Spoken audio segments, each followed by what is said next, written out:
Carmen, ella y su manera de actuar. Dar es dar, y no decirle a nadie si quedarse o escapar. Cuando el mundo te pregunta del por qué da vueltas la rueda, porque no te detenes. Hola, ¿qué tal? Buenos días a nuestro auditorio en Canal Gente Libre. Estamos con el maestro Rolando Reyes. Él es egresado de la licenciatura en Derecho por la Universidad Autónoma Benito Juárez de Oaxaca. Tiene la maestría en Derecho Constitucional por la misma universidad. Es defensor en la CONDUCEF, en la Delegación Oaxaca, catedrático de la Facultad de Derecho, igual de la misma universidad, en Derecho Financiero y Mercantil. También es catedrático de la Facultad de Derecho de la Universidad Mesoamericana en Derecho Bancario y Municipal. Y hoy estaremos hablando sobre los derechos humanos que tienen los usuarios ante las instituciones financieras. Bienvenido, maestro Rolando Ruiz. ¿Y cuáles son esos derechos que tienen los usuarios ante las instituciones financieras? Ok, muy buenos días, Jesucita, por la invitación. Un saludo para todos tu auditorio. Es importante destacar este tema fundamental para todo el auditorio referente a los derechos, como tú lo habías manifestado, referente a los derechos humanos que tienen los usuarios frente a las instituciones financieras, y sobre todo destacando este papel importante que ocupa este medio en el que tú presides, de destacar básicamente los derechos humanos de las personas. Y básicamente nuestro artículo primero constitucional nos destaca ahora, ¿no?, en esta reforma última que hubo sobre los derechos humanos, que se destaca básicamente que todos los individuos, todos los ciudadanos mexicanos vamos a tener y gozar de estos derechos humanos, y sobre todo lo que consagra nuestra Constitución y los tratados internacionales. Y CONDUCEF, básicamente en relación a este sistema financiero mexicano, es también importante destacar que se pone en importancia y se destaca en los derechos fundamentales de los usuarios del sistema financiero mexicano. Para empezar, ¿cuál sería importante destacar? Bueno, lo referente al banco. Nosotros como usuarios frente a las instituciones financieras vamos a destacar algo de temas muy importantes, como lo que son dónde acudir cuando nosotros tenemos un problema, tenemos una inconformidad respecto a nuestra tarjeta de crédito, nuestra cuenta de depósito, etc. Primeramente, todas las instituciones financieras cuentan con una unidad especializada de atención a usuarios, que ese es el primer contacto que tenemos nosotros como usuarios y nuestro derecho para acudir con las instituciones financieras. ¿Qué tiene este objetivo, esta unidad especializada? Nosotros la conocemos en el argot financiero como UNE, Unidad Especializada de Atención a Usuarios del Sistema Financiero Mexicano. ¿Y qué visión tiene o el objetivo? Atender todas las reclamaciones o consultas que nosotros le hagamos a nuestra institución financiera. De hecho, en todos los cajeros, en todas las sucursales bancarias, debe existir un cartel alusivo con datos de quién es el titular de la unidad especializada, sus teléfonos y sus correos electrónicos. Y esto nos va a permitir presentar de manera directa nuestra queja en primera instancia con el banco. Ese es el primer contacto que nosotros debemos de conocer. Muchos de nosotros desconocemos. Vamos a la sucursal, nos entrevistamos con un ejecutivo, no nos dan información inclusive también en la institución financiera, y como se dice coloquialmente, nos están peloteando, nos mandan un 0800, etc. Pero sobre todo destacar este derecho que tenemos nosotros como usuarios de acudir con una persona que nos atienda y que nos reciba nuestras aclaraciones. ¿Ok? ¿Cómo podemos saber quién es nuestro director, el representante de nuestra unidad especializada? Es muy fácil.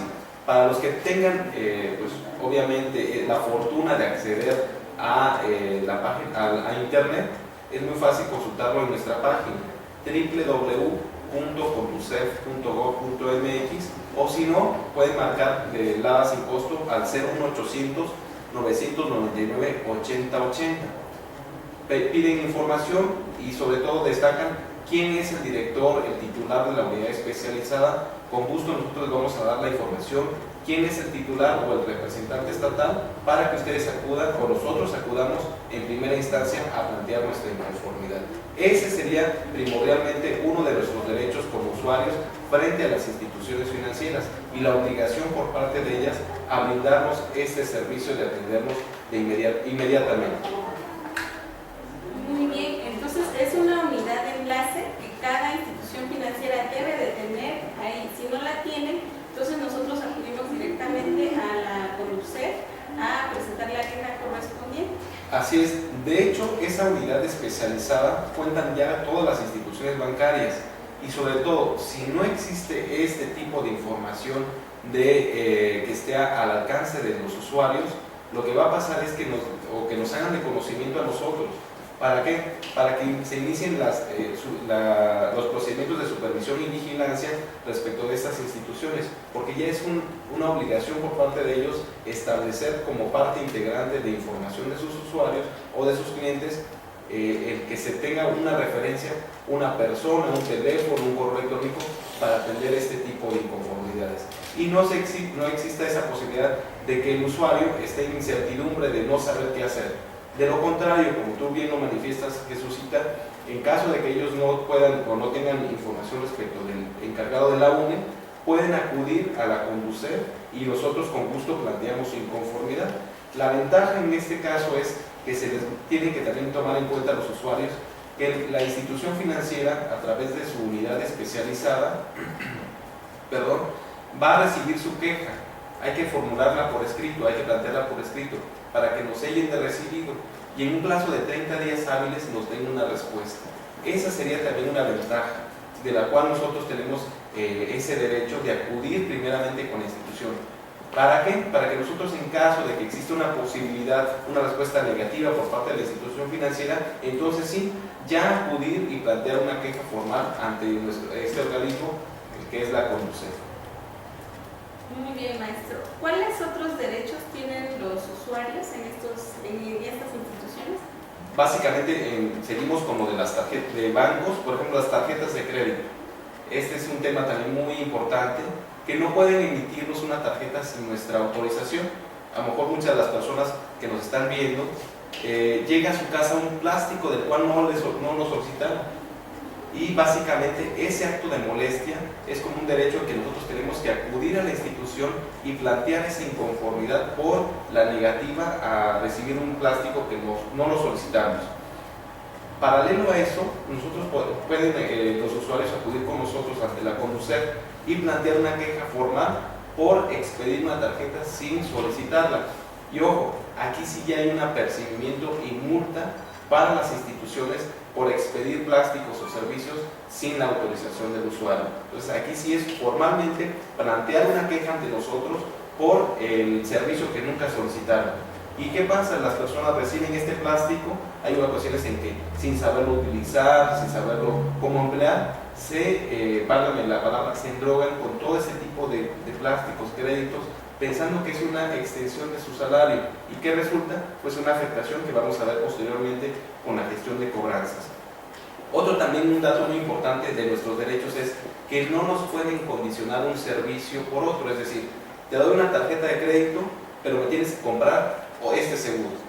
No, eso se aparta de las sanas prácticas bancarias. No es correcto que los bancos nos hagan este tipo de ofrecimientos condicionando a nosotros. O bien te apertura una cuenta de depósito, pero me tienes que contratar 3 tarjetas de crédito. Si un usuario cuenta con esta información por parte de una institución que le están condicionando el servicio, les invitamos a que acudan ante la Conducef a plantear su queja. Y de igual manera, existe una sanción por parte de a la institución financiera por parte de nuestro organismo por establecer este tipo de actividades que se apartan de las sanas prácticas. No condicionar los servicios por otro, ¿ok?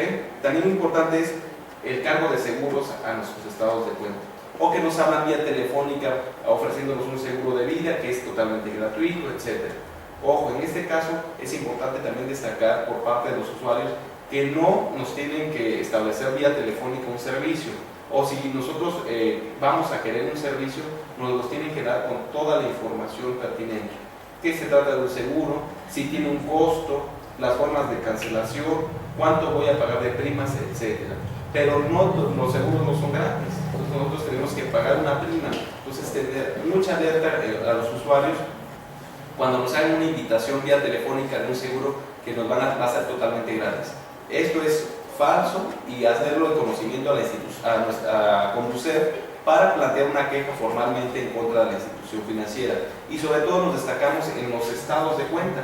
Van a aparecer cargos que no reconocemos por cargos de seguro, ¿no? Entonces esa va a ser nuestra prueba para hacer la aclaración ante Conducef. Y un tema muy importante respecto de los bancos es este que atenta en contra de la dignidad humana.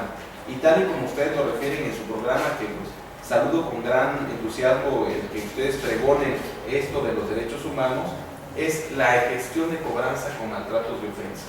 Este tipo de actividad que hacen los despachos de cobranza requiriendo un pago, afectando la dignidad de la persona. Si bien es cierto, como siempre yo explico a los usuarios, se contrata un crédito, pero se contrata no para no pagarlo.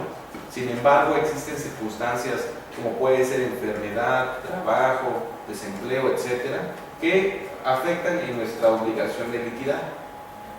¿Qué ocasiona esto? Pues que nos estén realizando requerimientos de pago. Bajo ese esquema es importante destacar que, de acuerdo a nuestra Constitución y de acuerdo a tu programa en relación a los derechos humanos, nadie puede ser molestado sin ninguna justificación, ¿no? Sin previo ante tribunales, etcétera, lo que permite también darle certeza y seguridad a los usuarios que cuando reciban ese tipo de gestiones de cobranza con maltratos y ofensas, lo hagan de conocimiento de Conducef, que planteen su inconformidad. Nos hemos dado cuenta en el sentido de los requerimientos que hacen inclusive despachos de cobranza pegando papeles en los muros de las casas, en los cuales se hacen de manera ofensiva, o también en su caso ostentándose como una autoridad judicial, requiriendo un pago, amenazando con embargo, etc. Desde este punto también es importante, y aprovechando el medio, comentarle a los usuarios que ninguna persona puede ir a la cárcel por deudas de carácter civil. En este caso, muchos de nosotros, muchas personas que acuden a la Conducef llegan muy asustadas, muy temerosas, porque dicen que ya los van a meter a la cárcel o porque les van a embargar. Eso sí pudiese llegar a un cierto punto el embargo, pero se necesita, como tú bien sabes, un procedimiento ante una autoridad judicial. Por eso entonces es importante destacar a todos los del auditorio la importancia que es conocer nuestros derechos. La persona que acuda ostentándose como un despacho de cobranza, lo que hace es presionar para que nosotros paguemos. Lamentablemente se abusan de este tipo de confianza, afectando la dignidad de las personas. Entonces es importante decir que estén que estén enterados, sobre todo, de que no nos pueden embargar personas físicas, sino que tiene que ser a través de una autoridad judicial. Segundo, no vamos a ir a la cárcel por deudas de carácter civil, tal y como lo manifiesta nuestra Carta Magna, y sobre todo que hay protocolos que deben seguir los despachos de cobranza para requerir este tipo de pagos. Uno, primero identificarse. Si me hablan vía telefónica, me tienen que indicar qué despacho de cobranza es, a qué institución financiera pertenece. Segundo, buscar mecanismos de llegar a un acuerdo, de negociación, de convenios, de pago, etc. No dirigirse con menores de edad, ni mucho menos con personas adultas. Eso también es un dato muy importante. Vemos que ocasionan actos de molestia al pequeñito, al señor de tercera edad, y que ocasiona también una afectación a la dignidad humana, atenta a los derechos humanos de la persona. También un dato muy importante que es lo relacionado a las horas de que hacen este tipo de gestiones de cobranza.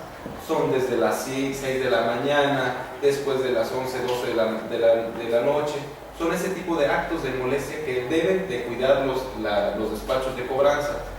Y en caso de que tengan este tipo de anomalías, este tipo de gestión de cobranza por un crédito, pues nosotros los invitamos, si bien es cierto, el despacho de cobranza no es una institución financiera, Conducef está realizando actos también de proteger al usuario respecto a este tipo de actividades.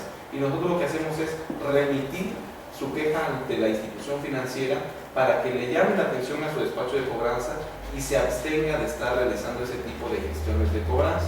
Siempre y cuando el usuario tiene un crédito ya vencido. Pero hay ocasiones en que el usuario ni siquiera es cliente de la institución financiera y están preguntando por un tercero, ¿no? Entonces, bajo ese esquema también pueden presentar una queja porque están protegiendo su patrimonio y sobre todo su persona. Entonces, este tipo de gestiones de cobranza los invitamos a que los denuncien ante la CONUCEF. Nosotros estamos canalizando todo ese tipo de gestiones de cobranza con maltratos y ofensas ante las instituciones para que se abstengan. Y hemos tenido una buena respuesta por parte de las instituciones en el sentido que indican que realizan la actividad de evitar este tipo de gestiones a través de sus despachos de cobranza y los usuarios no vuelven a tener este tipo de requerimientos. Pues qué interesante. Bueno, dos cosas, maestro. Tenemos, por ejemplo, quienes obligan o contratan una tarjeta de crédito, abren una cuenta bancaria y les son condicionados para adquirir un seguro de vida. Esa sería una pregunta. También saludos a Juan, nos refiere, tengo una duda en el chat, dice, si tengo tarjeta de débito y el banco no me requiere ningún saldo en la cuenta, no me cobraría comisión. Sin embargo, el banco un año después establece un saldo mínimo de 3,000 pesos y para eso el banco me cobra de manera automática 3 meses por comisión. ¿Qué puedo hacer? Excelente pregunta. Voy a contestar la primera, Jesucita, en relación a esto de condicionar un servicio por otro. Está prohibido ya, de acuerdo a nuestra ley de CONUCEF, a la disposición única y a la ley de transparencia y ordenamiento de servicios financieros, a que ninguna institución financiera condicione un servicio por otro. Tú ponías el ejemplo de que si yo voy a aperturar una cuenta de depósito y me condicionan que para que yo abra esta cuenta necesito forzosamente contratar una tarjeta de crédito o un seguro, eso se aparta de las sanas prácticas bancarias. Por lo tanto, lo tenemos que denunciar ante nosotros, ante CONUCEF, para que nosotros iniciemos el procedimiento de sanción en contra de la institución. Antes sí se podía hacer, antes los bancos tenían esa libertad porque no estaba reglamentado. Afortunadamente, ya viendo este parámetro, este termómetro de los usuarios que se molestaban porque les condicionaban un servicio, CONUCEF tuvo que realizar modificaciones a sus leyes. ¿Para qué? Para que las instituciones financieras no tengan que realizar ese tipo de condicionamiento de servicios. Y yo invito a todos los teleauditorios a que en caso de que tengan todo este tipo de anomalías lo hagan de saber a la CONUCEF en Oaxaca, para que así nosotros iniciemos los procedimientos correspondientes. Ahora, respecto de la consulta de Juan, bueno, pues también saludo con agrado esa consulta porque créeme que es una de las preguntas que tenemos con más atenciones en CONUCEF. Pasa que muchas personas contratan una cuenta de nómina, voy a poner un ejemplo, una cuenta de nómina con un banco y en sí es una cuenta de depósito. Termina la relación laboral con esa cuenta de nómina y pasa a ser una cuenta más de la institución financiera y que nuestro contrato establece lamentablemente que hay una comisión por manejo de cuenta teniendo un saldo mínimo. Si nosotros no mantenemos un saldo mínimo que varía, me comenta, de 3,000 pesos, hay otras instituciones que manejan un saldo mínimo de 1,000 pesos. Si uno no maneja ese saldo mínimo, hay una comisión por manejo de cuenta y lamentablemente tenemos que cubrirlo, tenemos que pagar esa comisión. Por eso es importante leer nuestro contrato, porque nosotros lo podemos dejar 1 año, 2 años en ceros, pero ya nuestra cuenta está generando comisiones por ese manejo de cuenta y por no mantener el saldo mínimo requerido en el contrato. Entonces es importante, si gustas, Juan, te invito a que presentes tu aclaración, nada más indícame por este mismo medio cuál es qué institución financiera, para que yo pueda realizar actos, o en su caso darte una orientación más objetiva sobre tu asunto, para que no tengas también una incertidumbre sobre tu caso y sobre todo poder cancelar esa cuenta. Muy bien, entonces tenemos que ver cuando firmamos un contrato, aun cuando sea de nómina y aun cuando estos se otorgan de manera automática, por así decirlo, con la institución que celebra un convenio con la institución bancaria, nosotros como usuarios o quienes están en este supuesto deben de revisar el contrato para el efecto de que una vez que se termina la relación laboral sepan cuál va a ser el cobro que le van a hacer o el monto. Exacto, es muy bueno, muy importante la pregunta que suscita en el sentido de que se termina la relación laboral, por lo tanto ya no cuenta con esos privilegios de una cuenta de nómina, en los cuales puedes retirar todos tus recursos sin ningún cargo, sin ninguna comisión. Termina la relación laboral, entonces ahí sí empieza a ser un servicio más de la institución bancaria del cual va a realizar el cobro correspondiente. Ojo, solo si quisieran seguir con la misma cuenta, pues verificar nada más cuál es el saldo mínimo que requieren para que no genere una comisión durante un mes. De lo contrario, pues es recomendable solicitar la cancelación de inmediato de la cuenta ante la unidad especializada de atención a usuarios de cada institución financiera. A efecto de que no se sigan generando Que no comisiones. se sigan generando comisiones, así es. ¿Cuál otro de los derechos tienen los usuarios en esta situación? Perfecto. Todo esto va encaminado a los bancos, ¿ok?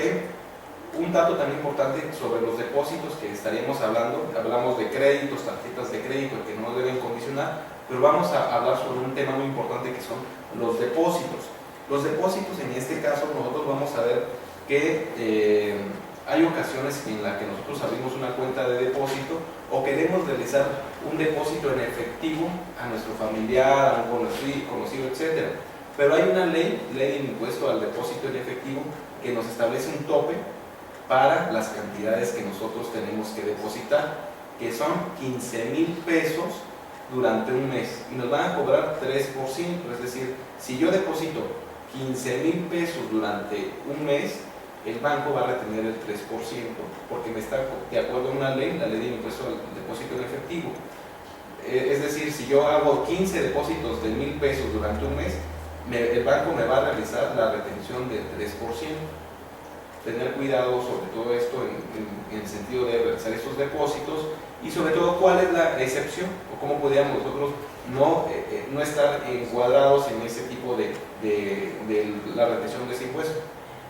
Tal y como nos indica la ley, que es en efectivo, nosotros lo vamos a emitir o podríamos estar excluidos de ese cobro si emitimos un cheque y si hacemos una transferencia. Es decir, si mi cheque es por 20,000 pesos, ahí no opera el impuesto al depósito en efectivo, porque como su nombre lo indica, es solo para operaciones que se entregan de manera efectiva, ¿ok? Y por transferencias electrónicas, que podrían ser los 20,000 pesos, por ejemplo, no opera también este depósito en efectivo. Y es importante porque muchas personas acuden con nosotros y no teniendo conocimiento de que realizan este depósito, ¿no? Lo que vemos en cuanto a las remesas de nuestros connacionales que están en el país vecino, que envían o reciben este tipo de depósitos. Al momento de hacer ese tipo de depósitos existe ya una retención del 3% bajo el esquema de los 15,000 pesos. Entonces también es importante que conozcan estos derechos y obligaciones que tenemos y sobre todo para que no tengamos un mal gusto cuando recibamos nuestro estado de cuenta y veamos que ya hay una retención respecto de este depósito, ¿ok? Entonces, maestro, todas las operaciones que hacemos nosotros no deben de rebasar el tope de los 15,000 pesos. Una vez que rebasan ese tope, ya sea en depósito o en cobro en efectivo, es lo que ellos van a cobrar. Así es, el banco cada mes, de acuerdo a la ley de impuesto al depósito en efectivo, nos va a cobrar por 15,000 pesos que hagamos en un mes de manera efectiva, 3%. 14,500 no opera el cobro del 3%, pero si supera dentro del mes los 15,000 o 16,000 pesos, ahí desafortunadamente tenemos que cumplir con esta obligación fiscal de la retención, que lo va a hacer de manera indirecta el banco. Entonces la única forma de exceptuarnos en cuanto a este tipo de cobro del impuesto es a través de un cheque o a través de transferencias electrónicas. Entonces, por ejemplo, en estos casos sería más viable emitir el monto de la cantidad cuando se emiten cheques, ahí sí ya no aplica. Ahí no aplica, ahí podremos establecer 100,000, 20,000, 10,000 durante un mes y no opera la retención del impuesto en efectivo. Es decir, cuando se expiden cheques por cantidades mayores. Así es. y inclusive 15,000 pesos no van a cobrar, porque como la ley nos establece que solo sea en efectivo, entonces cuando yo lleve mis 15,000 pesos en monedas, en billetes, en diferentes denominaciones, ahí sí me va a operar la retención del 3%, de acuerdo a esta ley que hemos mencionado. Pues miren qué interesante, porque ya al saber todo esto nosotros podemos ver qué operaciones podemos implementar a efecto de no estar en este supuesto. Exacto. ¿Cuáles otros derechos? Un dato también importante, hablando de los depósitos, es las cuentas abandonadas, ¿no? Dejamos pasar tiempo, dejamos nuestra cuenta de depósito y desafortunadamente, y voy a poner de cita nuevamente el caso de nuestros compatriotas que están en Estados Unidos. Se van por cuestiones laborales, desafortunadamente emigran y dejan su cuenta de depósito en un banco X. ¿Qué pasa? Regresan y quieren solicitar la entrega de los recursos correspondientes. Entonces hay que tener mucho cuidado sobre estas cuentas de depósito abandonadas, toda vez que tienen una vigencia aproximadamente de 6 años que pudieran tener nuestros recursos un banco. Es decir, si no hay unos movimientos, no hay una transacción, el banco puede mandar nuestros recursos a una cuenta global durante 3 años. Es decir, si durante 3 años yo no tengo ningún movimiento de activos, depósitos, retiros, el banco me tiene que avisar a través de mi estado de cuenta que van a pasar mi cuenta a una cuenta global, para que yo tenga el conocimiento. De lo contrario, esos 3 años en los cuales pasa mi cuenta global, si no veo otro movimiento o requerimiento por parte del usuario, el banco lo va a pasar a la beneficencia pública, es decir, a la Cruz Roja, etc., ¿no? Entonces, ahí sí ya no pudiéramos nosotros requerir nuestros recursos. Pero bueno, hay topes para no asustar a los teleauditorios de estas cuentas que no tienen movimiento. Son de 300 salarios mínimos.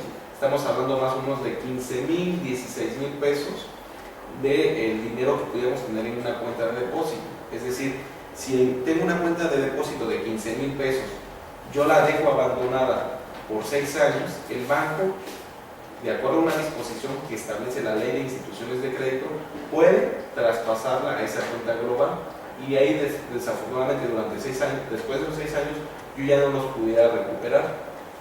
Tomamos en cuenta también que nos los tienen que notificar.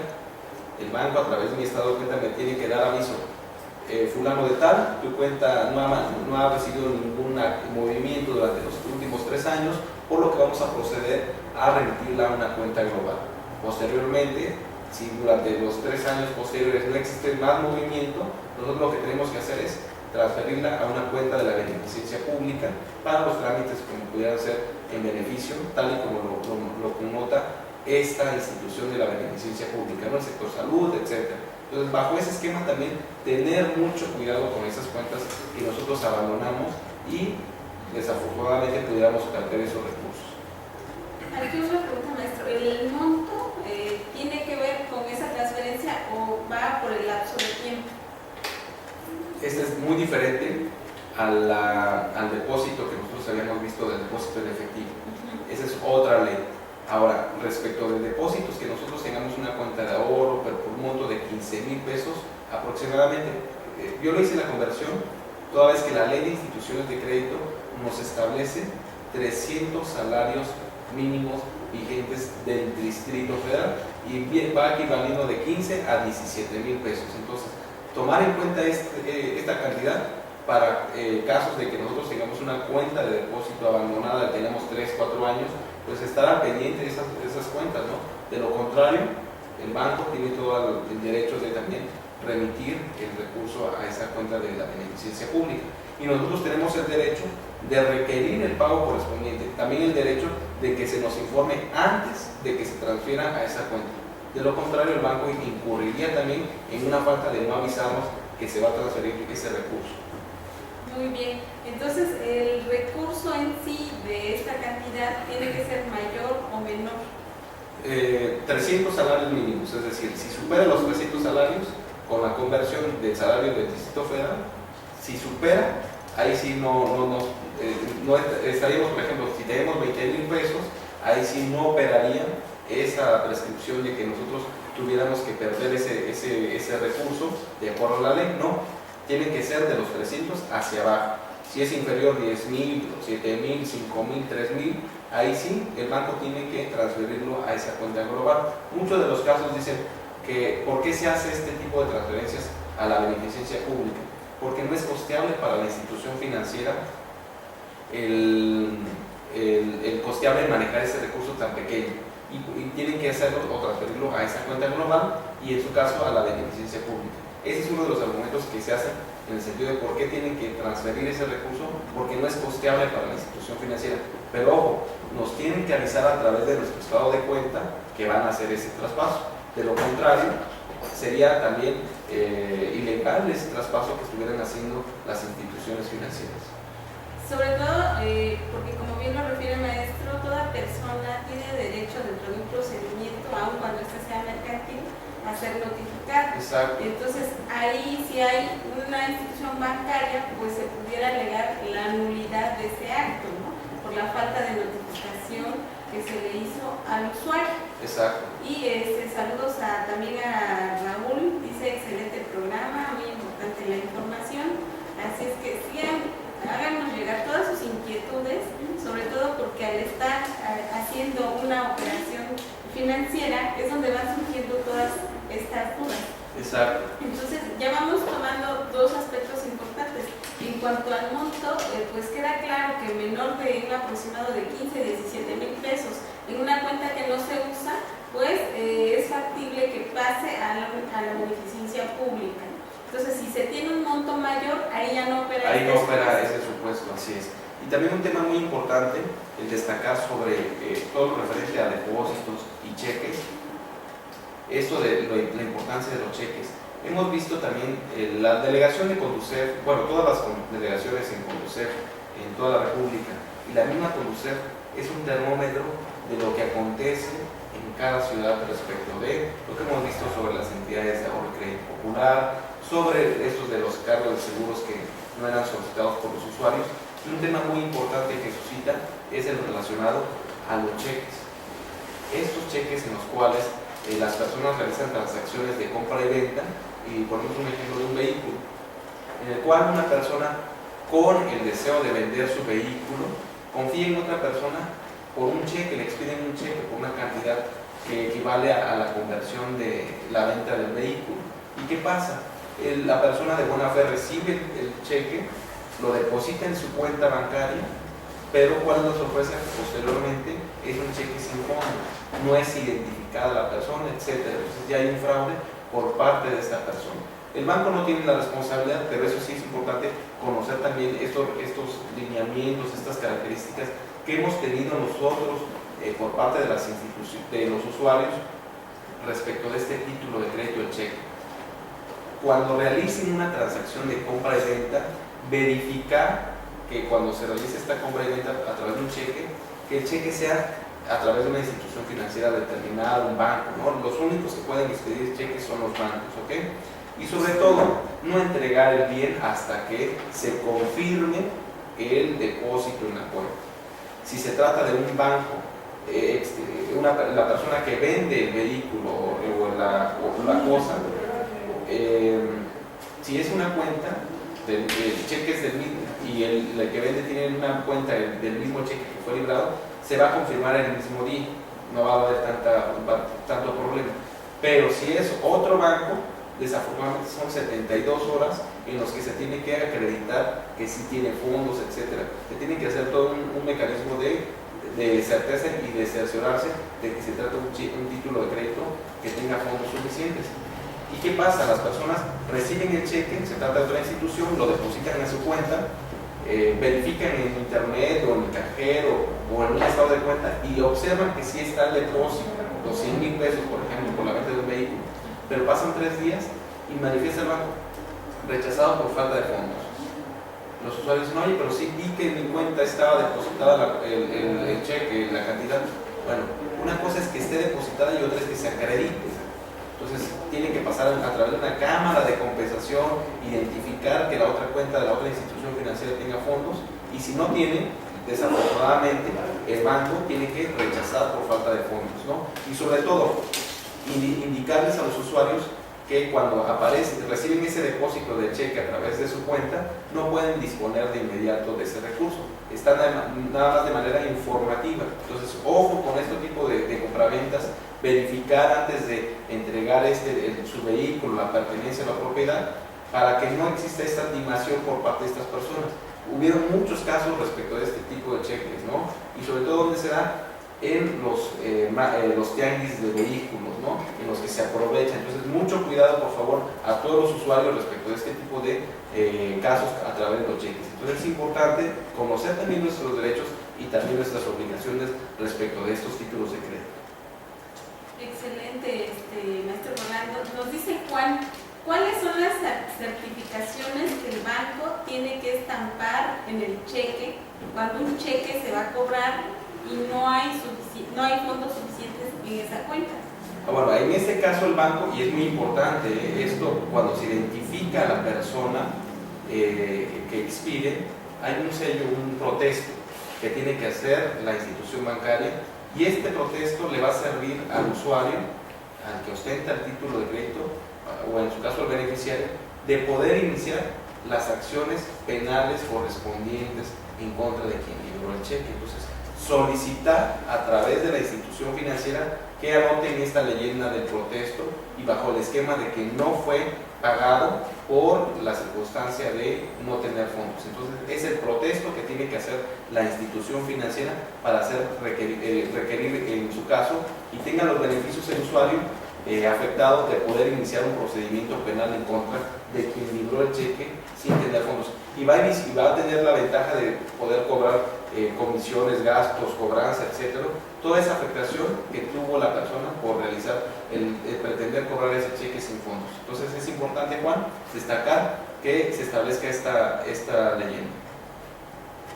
Nos sigue diciendo Juan, ¿en qué consiste el protesto y qué otra leyenda? Bueno, es el protesto bajo el esquema que dice la leyenda, la institución bancaria, indica que recibió un cheque expedido por tal institución financiera de la cual no cuenta con los recursos suficientes para poderlo pagar. Bajo ese esquema y sobre todo la normatividad que existe, que establece el Banco de México referente a la expedición de cheques, ellos se tienen que basar, todas las instituciones bancarias. Existe un protocolo con datos de claves, las claves las que determina el Banco de México para verificar que sea correspondiente al de falta de fondos. Existen múltiples actividades en las cuales el banco puede también poner un protesto. Sin embargo, cuando se trata de expedición de cheques sin fondo, el banco tiene que anotar esa leyenda de cuándo recibió, por quién y sobre todo bajo qué esquema de la normatividad del Banco de México. Entonces, hacer todo este trámite es importante para el usuario para que defienda esos derechos en algún momento dado que haya sido objeto de una venta que no se concrete porque la persona no haya tenido fondos en su cuenta. Entonces, ¿cuáles son otros derechos que tengan los usuarios o que tienen? Ok, también ahora pasando ya en materia de seguros, es importante destacar, bueno, podríamos abarcar muchos temas sobre las instituciones bancarias, ¿no? Me permití nada más señalar algunos puntos que pudieran dar directriz a todos los usuarios y sobre todo a tu teleauditorio, para que en caso de que tengan mayores dudas, te las hagan llegar y en su caso pues las podamos nosotros también dar una contestación a través de nuestro correo electrónico. Al último voy a dar mi correo electrónico por si tienen mayores dudas, ¿ok? Y en materia de seguros, lo importante es antes de contratar una póliza de seguro y sobre todo nuestras condiciones generales del seguro, que son propiamente las condiciones, un cuadernillo, es nuestro contrato, y ahí vienen todos nuestros derechos, nuestras obligaciones, la forma de poder exigir el cobro del seguro, nuestros derechos y sobre todo también nuestras obligaciones como asegurado, que inclusive podríamos nosotros citar lo referente a el tipo de actividades que son como quiénes son los beneficiarios, cómo vamos a poder requerir el pago correspondiente de algún seguro, ¿no? Entonces, identificar también las exclusiones. Ahí en nuestras condiciones generales de seguro establece qué no va a cubrir nuestro seguro, y entonces ya está de conocimiento previo qué es lo que no nos va a cubrir el seguro. ¿Para qué? Para que en caso de que exista el siniestro, nosotros no tengamos un mal pasar, en el sentido de que nosotros estemos requiriendo algo que no es posible, tal y como lo manifiesta en nuestras condiciones generales de seguro. Entonces, ojo, exigir formalmente el requerimiento por parte de las compañías de seguro, la póliza y las condiciones generales del seguro, ¿ok? También es importante que cuando nosotros estemos redactando o solicitando una contratación de un seguro, señalar a nuestros beneficiarios. Es importante porque en este caso, en caso de la pérdida del titular, fallecimiento del titular, ¿no? O que acontezca esta pérdida por parte del que contrató el seguro, es importante destacar quiénes van a ser los beneficiarios. Y así en su caso, la aseguradora no tenga ningún problema de pagarnos o pagar al beneficiario. De lo contrario, si no se designan beneficiarios, lamentablemente tenemos que iniciar un juicio civil en el cual se establezca a través de un juicio intestamentario, si no hay testamento, quiénes son los titulares o los con los que se creen derecho a heredar respecto de este tipo de beneficios de la prima o de la póliza de seguro. Pero ojo, entonces esto nos evitamos siempre y cuando nosotros señalemos quiénes van a ser nuestros beneficiarios en las pólizas de seguro. Y también esto de cambiar beneficiarios lo podemos hacer durante todo el tiempo, podemos estar modificando quién va a ser nuestro beneficiario, a lo mejor el hijo mayor, el hijo menor, etc. Va a ser como nosotros querramos, hasta antes de que ocurra el siniestro, lamentablemente, ¿no? Entonces, ojo, también importante destacar en este caso los datos de los beneficiarios. Nos hemos dado cuenta que existen también personas que no cuentan, que no le informan a sus familiares que tienen una póliza de seguro y fallecieron lamentablemente y nunca les informaron respecto a esta póliza de seguro. Entonces, también informarles a nuestros familiares de la existencia de una póliza de seguro. ¿Por qué? Porque es muy tardado saber si hay o no una póliza de seguro. Hasta hace 4, 3, 5 años no podíamos nosotros saber si existía una póliza. Si fallecía el titular del seguro, si nosotros como beneficiarios, hijos, padres, etcétera, no podíamos saber si existía un seguro. Entonces, afortunadamente ya existe un sistema que se llama SEAD Vida. El SEAD Vida es un procedimiento que lo hacemos nosotros como Conducef, en el cual una persona que se cree beneficiaria de algún seguro, pero no cuenta con la evidencia, falleció el titular, el papá, el esposo, los hijos, pueden solicitar a través de nosotros la investigación de si existe o no una póliza de seguro y en el que yo aparezca como el beneficiario. Dura aproximadamente 2 meses.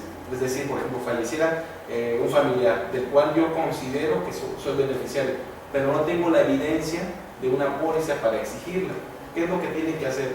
Presentar una solicitud en un formato muy sencillo que nosotros le proporcionamos en la Conducef, lo rellena con datos personales del que falleció, del presunto beneficiario, domicilios del que falleció también, y nos va a anexar nada más acta de defunción y el documento que acredite el parentesco. Acta de nacimiento, acta de matrimonio, etc. Y bajo ese esquema nosotros mandamos a México y le solicitamos a todas las aseguradoras nos informen respecto a si existe o no una póliza a nombre del beneficiario. Y eso también es una herramienta que les permite como un derecho, entonces tomando en cuenta estos los derechos que tenemos como los usuarios, de estar informados de la existencia o no de una póliza de seguros en la cual nosotros aparezcamos como beneficiarios. Entonces es un tema muy importante y que te lo quería también comentar.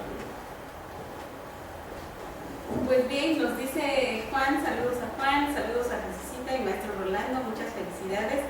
Sin duda la difusión nos ayuda para que la sociedad esté informada y a Canal Gente Libre. Éxito. Así es que saludos a Carlitos, a todos los que están acá haciendo posible este programa. También, ¿dónde lo pueden encontrar, Maestro Rolando? Ya estamos llegando a las... Y también algunas conclusiones que nos vaya dando. Perfecto. Estamos ubicados en Violetas 218 en la Colonia Reforma, a 2 cuadras donde está la Iglesia de la Soledad, hacia el oriente. Están las oficinas, estamos en un horario de atención de 9 a 4 de la tarde, de lunes a viernes. Y doy mi correo electrónico para todas aquellas personas que quieran solicitar información, dudas, con gusto los atenderemos.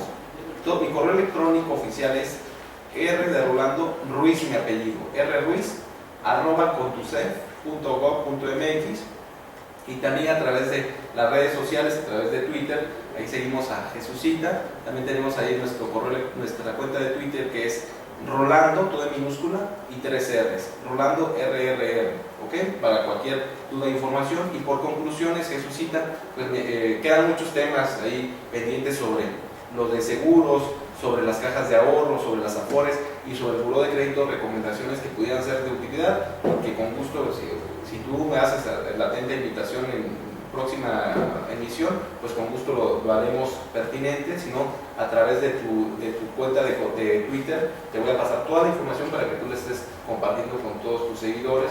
Y sobre todo, la conclusión que yo daría es que una persona o un usuario está debidamente informado si cuenta con toda esta información respecto a los sistemas financieros, a todo lo referente a mi servicio que me está ofreciendo la institución financiera. Hay que preguntar, que no tengan miedo, no tengan temor.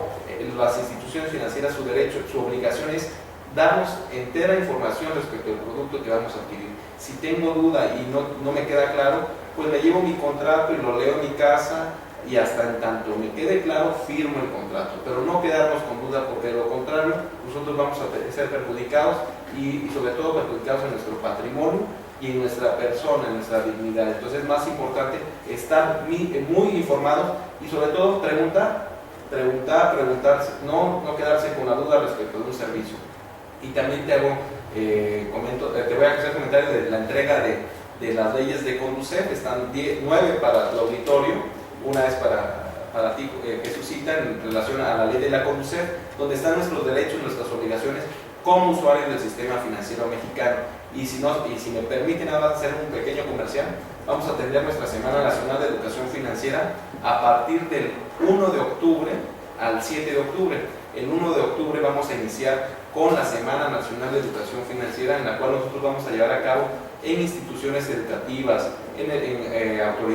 con organismos o autoridades municipales, estatales, pláticas referentes a este tipo de eventos, ¿no? Cómo usar tu tarjeta de crédito, cómo todos podemos ahorrar, eso de las cajas de ahorro, todo lo referente a la casa de las sociedades de valores, etc. Entonces, un tema muy importante que les puede ser de utilidad. Nuestra página de internet están todas las fechas, todas las actividades que vamos a realizar. Nuestra página de internet es www.conducef.gov.mx. Muy bien, muchas gracias, maestro Rolando Ruiz, y claro que sí, cuente con un próximo programa para seguir abordando los temas que nos quedaron pendientes. Agradezco a nuestro auditorio, a Juan, a Raúl, pueden pasar por la Ley de Protección y Defensa del Usuario, así como a las demás personas que estén interesadas en el tema. Pues no me queda más, muchas gracias, y los esperamos el próximo lunes aquí en Agenda Ciudadana en Derechos Humanos. Dar es dar, no fijarme en ella y su manera de actuar. Dar es dar, y no decirle a nadie si quedarse o escapar. Cuando el mundo te pregunta del por qué da vueltas la rueda, porque no te detenes.